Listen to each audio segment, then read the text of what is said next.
در یک جای ما بودیم، یک استاد سوال مطرح کرد: مال بسیار مهم است یا صحت بسیار مهم است؟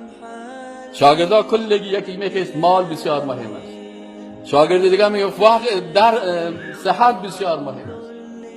وقتی که نوبت من رسید، من گفتم استاد این سوال شما ببخشید اشتباه بوده، وقت هم داخل کنید. بسیار مردم ها مال دارن ولکن وقت برش نیست. اذا جاء اجلهم لا یستأخرون ساعة ولا یستقدمون. میلیون ها میلیون دلار داره، وقتی که ملک الموت میبینه میگه وقت تو ختم است، توبه میکنم وقتت ختم است. حتی در وقت مرگ فرعون هم توبه کرد، صدا کرد که آمنت بما آمنت به بنو اسرائیل. الله برش گفت که الان وقد عصیت، زیاد برات وقت دادم لکن نافرمانی کرد. پس با ارزشترین چیز در زندگی انسان وقت است.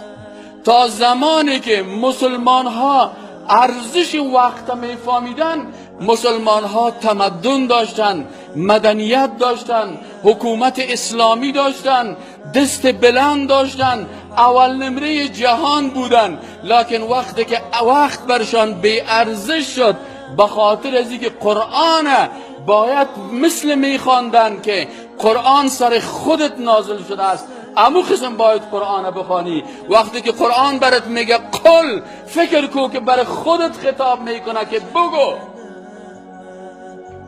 یا ایها الذین آمنو، خطاب است برای خودت. متوجه باش که الله چی برات میگه. پس اینجا وقت بسیار چیز با ارزش است. بسیار کسان مریض هستند، صحت ندارند، لکن بعضی اوقات مریضی برای انسان خوبتر است نسبت به صحت. در مریضی انسان توجهش به خالق بیشتر میشه و کسی که قبل از مرگ خود مریض میشه آدم خوشبخت است، به خاطر ازی که توبه میکنه، استغفار میکنه، عاجزیش برش معلوم میشه.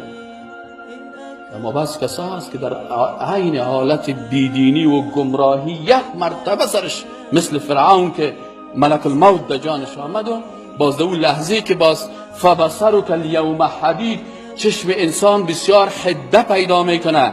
یعنی آنقدر پرده غیب برداشته میشه که ملک الموت میبینه، جنت میبینه، دوزخ میبینه، همه را باز میبینه. لکن اینجا باز یک نقص پیدا میشه که باز راه توبه، دروازه توبه سرش بسته میشه.